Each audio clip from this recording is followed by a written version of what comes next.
आज हम एक ऐसे वंश के बारे में बात करने जा रहे हैं। इसे सिर्फ वंश कहना उचित नहीं है, बल्कि इसे एक संस्कृति कहना चाहिए। यादवों का इतिहास भगवान विष्णु, ऋषि अत्रि, चंद्रमा, बुद्ध, पुरुरवा इत्यादि से संबंधित है, जिसका उल्लेखन वेदों और पुराणों में मिलता है। यूरोपीय वंश में जो स्थान ग्रीक व रोमन लोगों का है, वही भारतीय इतिहास में यादवों का है। यादव हमेशा से ही पराक्रमी एवं स्वतंत्रता प्रिय जाति रही है। यादवों को यदुवंशी और अहीर से भी जाना जाता है। यादव यदुवंशी का अर्थ है महाराज यदु के वंशज। इन्हीं से यादव वंश की स्थापना हुई। और अहीर शब्द संस्कृत के आभीर शब्द का बिछड़ा हुआ स्वरूप है, जिसका अर्थ है निडर। यादव समाज के 423 से भी ज़्यादा उपनाम हैं और इनमें से ज़्यादातर उत्तर भारत के अहीर और यादव से जाने जाते हैं। और दिल्ली, हरियाणा, राजस्थान और उत्तर प्रदेश के कुछ इलाकों में इन्हें राव साहब से भी बुलाया जाता है। हरियाणा राज्य का नाम अहीरों के नाम पर ही है। हरि प्लस आना से मिलकर बनता है हरियाणा। हरि का अर्थ है भगवान विष्णु और भगवान श्री कृष्ण, और आना का अर्थ है वहाँ आए। तो महाभारत के टाइम भगवान श्री कृष्ण, जो विष्णु भगवान का स्वरूप है, यहाँ आए थे। तो इस प्रकार इस राज्य का नाम उन्हीं के नाम पर है। और भगवान कृष्ण ने अहीर वंश में जन्म लिया था, तो पहले इसे आभीर प्लस आना, आभीराना बोला जाता था। पर समय के साथ भाषा के बदलाव के कारण अहीराना और आखिर में हरियाणा हो गया। भारत की कुल आबादी का 22% भाग यादव वंश का है। भारत का 12.7% व्यापार यादव समाज के लोग करते हैं। भारत के अलावा नेपाल, श्रीलंका, पाकिस्तान, बांग्लादेश, रशिया और मध्य पूर्व में यादव मौजूद हैं, और इसलिए इन्हें दुनिया के इतिहास की सबसे बड़ी जाति भी कहा जाता है। देश की आबादी के अलावा यादवों ने राजनीति, अर्थशास्त्र, इतिहास, विज्ञान, सैन्य, खगोल विज्ञान और अध्यात्म में एक बहुत बड़ा योगदान दिया है। यादवों को हिंदू धर्म में क्षत्रिय वर्ग की श्रेणी प्रदान की गई है, और इस वंश में अनेक शूरवीर एवं चक्रवर्ती राजाओं ने जन्म लिया, जिन्होंने अपनी बुद्धि, बल और कौशल से अनेक साम्राज्य की स्थापना कर भारत और नेपाल में शासन किया। उनमें से कुछ इस प्रकार है। यादव डायनेस्टी, जिसे सीवना यादव डायनेस्टी से भी जाना जाता है, एक शाही भारतीय डायनेस्टी से प्रसिद्ध है, जिसने अपने चरम पर तुंगाभद्रा से नर्मदा नदियों तक फैले एक साम्राज्य पर शासन किया, जिसमें वर्तमान में महाराष्ट्र, उत्तर कर्नाटक और मध्य प्रदेश के कुछ हिस्से शामिल हैं। यादव वंश की राजधानी देवगिरी थी, जिसे आज वर्तमान में महाराष्ट्र में दौलताबाद से जाना जाता है। यादवों के राजा ही मैसूर के महान राज्य और नेपाल के शासक बने। उत्तर कर्नाटक और मध्य प्रदेश के अलावा इन्होंने पूरे महाराष्ट्र पर अपना शासन स्थापित किया। जम्मू कश्मीर के आभिसार में भी यादव वंश का ही शासन था, जिसका राज्य झेलम व चिनाब नदियों के मध्य की पहाड़ियों में स्थापित था, जिसे वर्तमान में जम्मू कश्मीर में पूंछ, राजौरी और नौशेरा से जाना जाता है। यादवों के दर्जनों से ज़्यादा साम्राज्यों और अनेक सदियों के शासन के अंश आज भी मौजूद है, और उनके द्वारा निर्मित प्राचीन धरोहर और साम्राज्यों के अवशेष आज तक भी मिलते रहते हैं। दक्षिण भारत के कई प्राचीन मंदिरों का निर्माण यादव राजाओं ने ही किया। यादव के राजवंश का विक्रमशिला और नालंदा विश्वविद्यालय के उत्कर्ष में एक बहुत बड़ा योगदान है। यादव वीरों और उनकी अजय नारायणी सेना ने महाभारत के युद्ध में अपना बेजोड़ शौर्य प्रदर्शन किया था, और प्राचीन समय में तो कई राज्यों के सेनापति के पद सिर्फ अहीरों के लिए ही आरक्षित थे। आइए अब आपको यादवों के शौर्य से परिपूर्ण व गौरवमय इतिहास के कुछ पन्नों से भी रूबरू कराते हैं। आज़ादी के आंदोलन से लेकर आज़ादी पश्चात तक के सैन्य व असैन्य युद्धों में यादवों ने अपने शौर्य की गाथा रची, और उनमें से कई तो मातृभूमि की बलि देवी पर शहीद हो गए।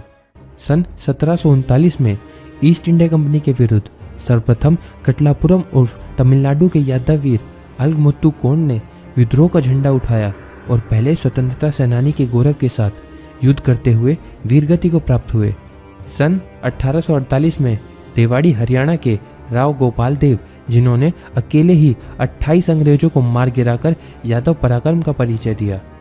10 मई 1857 के स्वतंत्रता संग्राम में यादवों ने प्रमुख भूमिका निभाई, और रेवाड़ी के राव रामलाल ने दिल्ली पर धावा बोलने वाले क्रांतिकारियों का नेतृत्व कर आंदोलन को मजबूत किया। 18 नवंबर 1857 को स्वतंत्रता क्रांति के प्रमुख नायक रेवाड़ी नरेश राजा राव तुलाराम ने नालनौर हरियाणा में जनरल गोराल और उनकी सेना को जमकर टक्कर दी, और इसी युद्ध के दौरान राव कृष्ण गोपाल ने गोराल्ड के हाथी पर अपने घोड़े से आक्रमण कर गोराल्ड का सर तलवार से काटकर अलग कर दिया और आंदोलन को गति प्रदान की।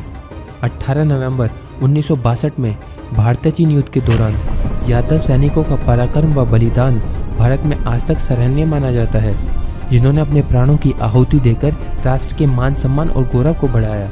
और तब विश्व इतिहास में ऐसा पहली बार हुआ कि किसी विरोधी सैनिक देश ने दूसरे देश के सैनिकों के शौर्य की तारीफ की हो।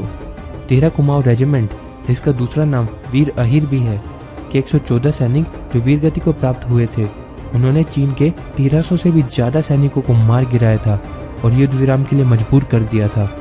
और इन्हीं यादव वीरों की याद और सम्मान में चुशूल से 12 किलोमीटर की दूरी पर एक स्मारक बनाया गया, जिसमें सभी वीर सैनिकों के नाम अंकित किए गए और रेजांगला में ही अहिर धाम की स्थापना भी की गई। दोस्तों, अब जानते हैं यादव वंश की उत्पत्ति और भगवान श्री कृष्ण के यादव कुल में जन्म के बारे में। संसार के महानतम वंशों में से एक यादव वंश बहुत विशाल है। अन्य जातियां अधिकतम मध्यकाल में अपना उल्लेखन पा सकी, लेकिन यादव जाति इस मायने में वैदिक जाति है कि इनके वंशों का उल्लेखन वेदों और पुराणों में मिलता है। विभिन्न धार्मिक और ऐतिहासिक ग्रंथों के अध्ययन के आधार पर चलो इसे जानते हैं। भगवान ब्रह्मा के 10 मानस पुत्र हुए, जिनमें से एक है ऋषि अत्रि। ऋषि अत्रि से चंद्रमा का जन्म हुआ और चंद्रमा से चंद्रवंश चला, और इसलिए यादवों को चंद्रवंशी क्षत्रिय भी कहा जाता है। चंद्रमा ने बृहस्पति की पत्नी तारा से विवाह किया, जिससे उन्हें बुध नाम का पुत्र उत्पन्न हुआ। बुध से पुरुरवा, पुरुरवा से आयु और आयु के पुत्र हुए नहुष। नहुष के 6 पुत्रों में बड़े पुत्र यति सन्यासी हो गए, इसलिए उनके दूसरे पुत्र ययाति राजा हुए। महाराज ययाति की 2 रानियों से उन्हें 5 पुत्र थे, जिन्होंने संपूर्ण धरती पर राज किया और अपने कुल का दूर दूर तक विस्तार किया। ययाति के पुत्रों से ही समस्त वंश चले। इन 5 पुत्रों में से राजकुमार पुरु में आगे चलकर पांडव हुए थे, और उनके सबसे बड़े पुत्र महाराज यदु से यादव वंश की स्थापना हुई। भगवान श्री कृष्ण का जन्म भी इसी वंश में हुआ। यदु के 4 पुत्रों में से उनके दूसरे पुत्र राजकुमार क्रोस्टा ने राज्य का अधिग्रहण किया और पहले यदुवंशी शासक बन गए, जिनकी करीब 11 पीढ़ी के बाद आए राजा विद्रभ। राजा विद्रभ ने दक्षिण विद्रभ राज्य की स्थापना की, और विद्रभ के 3 पुत्रों में विद्रभ के बाद कृत राजा बने, और फिर कृत की करीब 20 पीढ़ी के बाद आए राजा शातवत। इनके 6 पुत्रों में से 2 ने नेतृत्व किया, अंधक और वृषणी। अंधक वंश में आगे चलकर कंस का जन्म हुआ, और वृषणी में भगवान श्री कृष्ण ने अवतार लिया। वृषणी से देवमिद, देवमिद से सूरसेन, और सूरसेन से वासुदेव का जन्म हुआ, और वासुदेव से श्री कृष्ण का। जब जब धर्म ने अधर्म को नुकसान पहुंचाने का प्रयास किया है, तब तक भगवान ने अवतार लिया है। श्री कृष्ण के रूप में स्वयं भगवान विष्णु ने मनुष्य के रूप में अवतार लिया था, और श्री कृष्ण भगवान विष्णु के सबसे शक्तिशाली अवतारों में से एक है।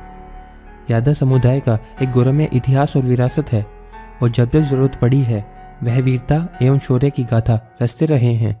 दोस्तों, अगर आपको ये वीडियो पसंद आई तो लाइक करें, कमेंट करें और शेयर ज़रूर करें, और हमारा उत्साह बढ़ाने के लिए इस चैनल को ज़रूर सब्सक्राइब करें, जो कि बिल्कुल फ्री है, और साइड में नोटिफिकेशन बेल को ज़रूर दबा लें, ताकि हमारी वीडियो के नोटिफिकेशन आप तक पहुँचते रहें।